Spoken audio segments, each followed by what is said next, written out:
Department of Education issued the DepEd Memorandum number 14 series of 2021, and its title is Interim Guidelines on the Preparation, Submission, and Checking of School Forms for the School Year 2021.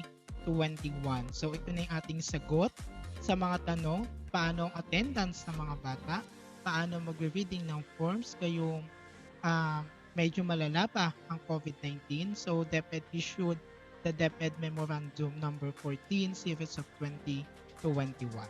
So, ano nga ba ang nasa DepEd Memorandum number 14 series of 2021? Number 1 is consistent with the Basic Education Learning Continuity Plan or the BELCP as stipulated in DepEd Order number 12 series of 2020. The Department of Education DepEd issues the interim guidelines on the preparation, submission, and checking of school forms for the school year 2020-2021. This issuance amends certain provisions of DO numbers 4 series of 2014 and 58 series of 2017 to reflect the requirements of distance learning modalities in school forms, as well as to ensure the collection of necessary data for evidence-based decision-making for school year 2020 to 2021. So, number 2, in this regard, the following amendments are adopted in the submission and checking of school forms. So, DepEd attach a different annexes on this DepEd memorandum. In letter A, preparation and submission of school forms. So, eto na yung mga tanong natin dun sa bawat, meron tayong 10 school form, di ba? SF1, SF2, 3, 4, 5, 6, 7, 8, 9, and 10. So, for the school form number 1 or the SF1 and the school registry, additional data elements for learning modality shall be added in the existing SF1. The learning modality shall be updated whenever the learner shifts from one learning modality to another. At the end of each quarter, the updated modality shall be generated through the Learner Information System or the LIS as official quarterly enrollment count for per modality. And the age to be recorded in the form is learner's age by October 31, 2020. So meaning to say po, sa school form 1 po or SF1 po ay wala pong pagbabago. Kung ano po yung ginagamit natin noon sa SF1 ay yung pa rin naman po yung mga data na makikita natin doon.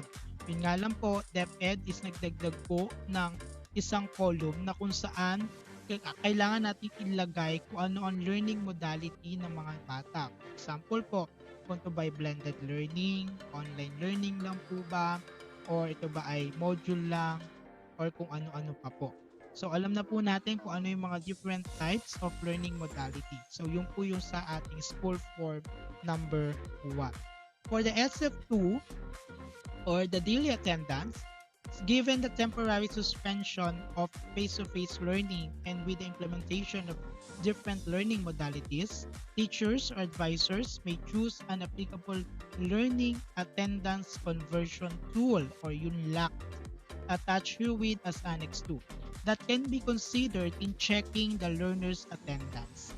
The chosen norm for attendance checking should be explained to parents and learners for awareness and transparency.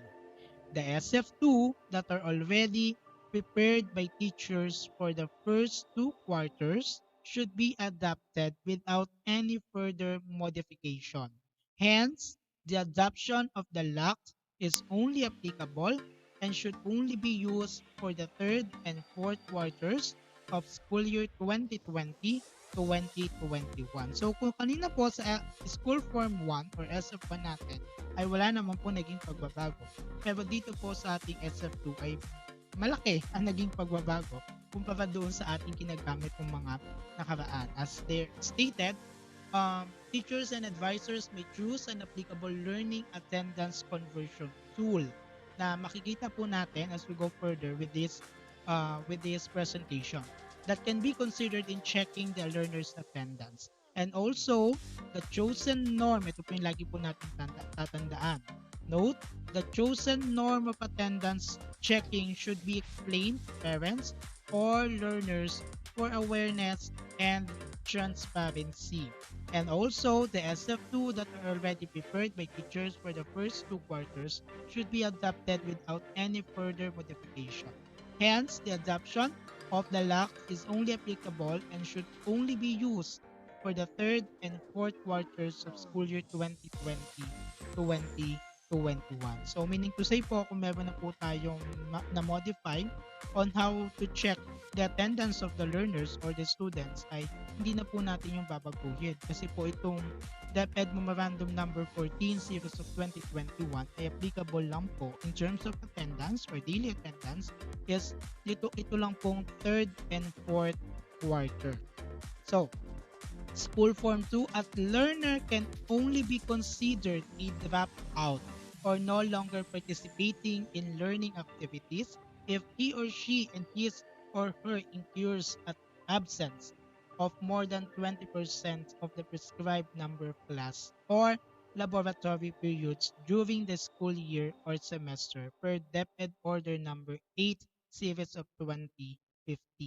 Also, the School Form 2, this is equivalent to 7 weeks of non-attendance in his or her online classes and or non-submission of modules and activity sheets without any communication or contact efforts being made by the learner or parent or guardian with the teachers.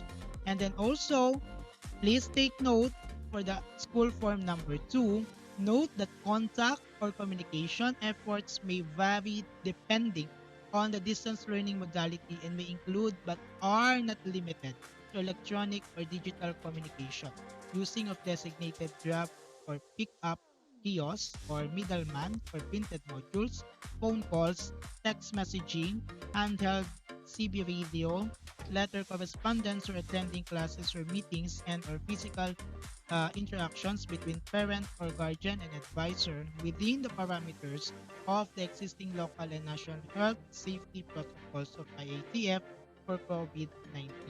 Reporting cutoff date for enrollment count is as of October 9, 2020.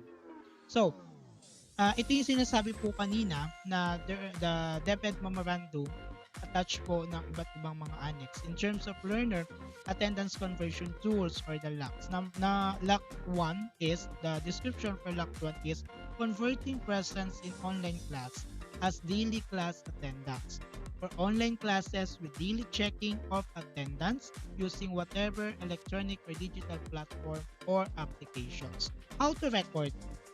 If online class lang po tayo, how to record in SF2? Actual recording number of class days, present and absent. The learner shall be considered present even in the case where he or she was only able to enter the online learning platform for a few minutes due to internet connectivity issues and as long as there is notification via text or chat from the learner or parent or guardian, no any form of contact for the day means absent. And this LAC 1 is applicable to online learning modality.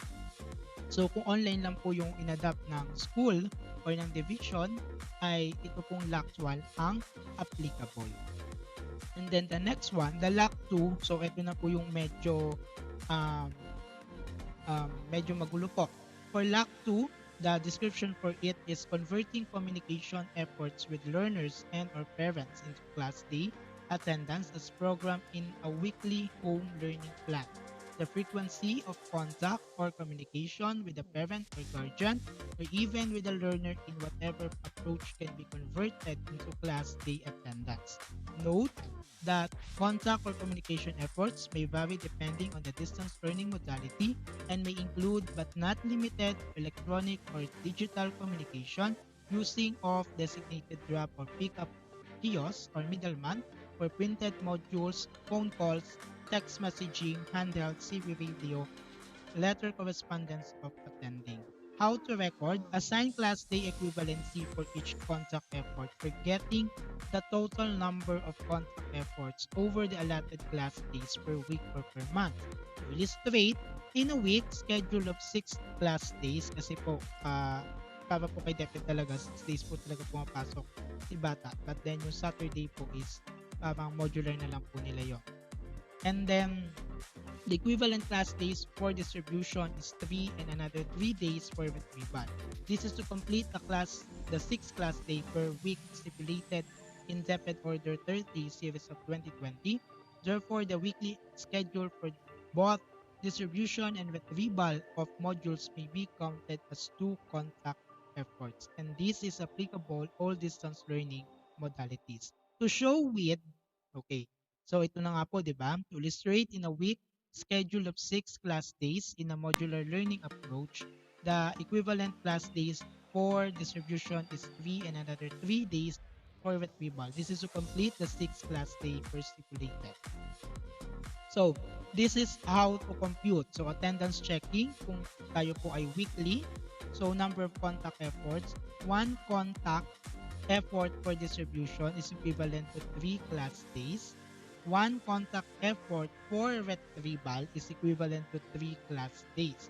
But if monthly po tayo, 4 contact efforts for distribution, 12 class days, and 4 contact efforts for retrieval is 12 class days. Thus, if the learner has only made a total of 4 contact efforts against 8 scheduled contact efforts, then he or she will have 12 class days present and 12 class days absent. So meaning to say po, 12 days lang po ilalagay natin na siya ay present for that month, and then 12 days din po yung kanyang absent for that particular month. The learner shall be considered present even in the delayed or non-submission of a module as long as there is communication made between the parent or guardian or learner.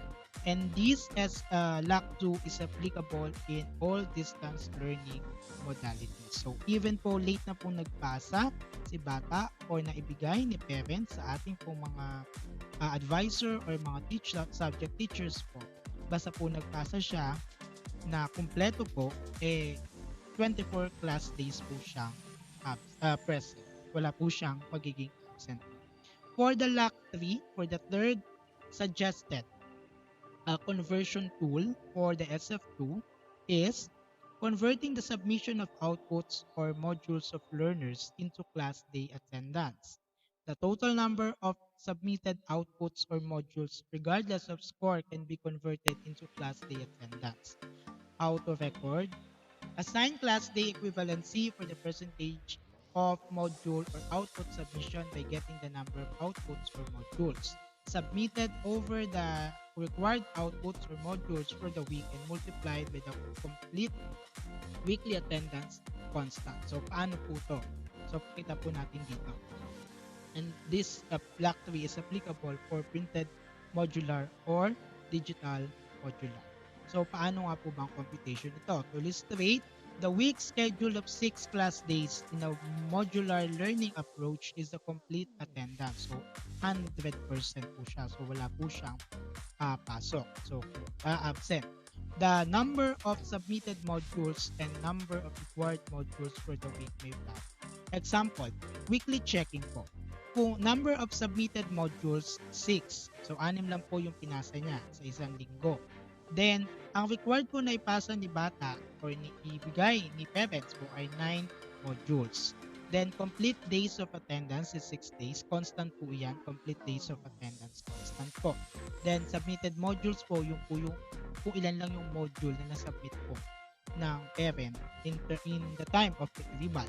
Pero po, kung ang required natin ay 9 modules. So, 6 and 9 is given po yan. But then, yung 6 days po ay constant. And then, the formula here, number of submitted modules divided by number of required modules times by complete days of attendance. So, kung 6 lang po ang nasubmit na module, divided by 9, dahil required po yung ating base po dito sa ating example, 9 po yung required na module na pinapapasa. 6 divided by 9 is 0.67 or 67% submission for the week. So, 0.67 times 6 days, that is 4.02 or 4 days present for the week. Thus, if the learner has submitted only 6 modules against 9 required modules for the week, then he or she will have 4 class days present and 2 class days absent. And these Lac 3 is applicable for printed modular and digital modular. So, for this SF3, kung nag-issue po ng books or modules ang ating mga schools, SF3, books issued and returned. If the school is releasing books and other learning materials to learners, SF3 may be used. This form can also be utilized to record the distribution and retrieval of learning modules. In using SF3 for the recording and monitoring of modules, the title of the book shall be replaced with an appropriate reference code or with the title of the module being issued or distributed.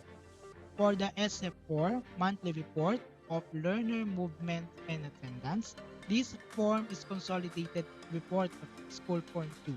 Sa pagkakalam po mga LAS coordinator po ang gumagawa or the register.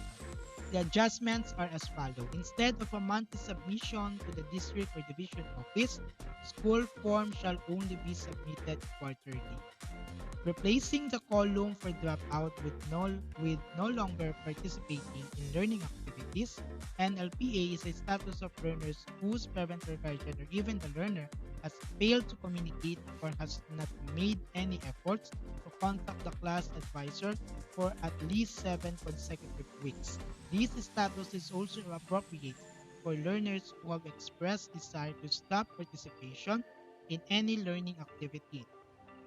If the learner is expressing desire to continue participating in learning activities after 7 consecutive weeks of non-participation, the school head may assess the situation and decide for the best interest of the learner. And additional data fields for mortality and death. For the SF8 Basic Health and Nutrition Profile, parents or guardians may administer the actual measuring of weight and height. Yun po yung body mass index or the BMI. Nung may face-to-face po, July pa lang is kinukuha na po agad ito ng mga math teachers or ng mga science teacher.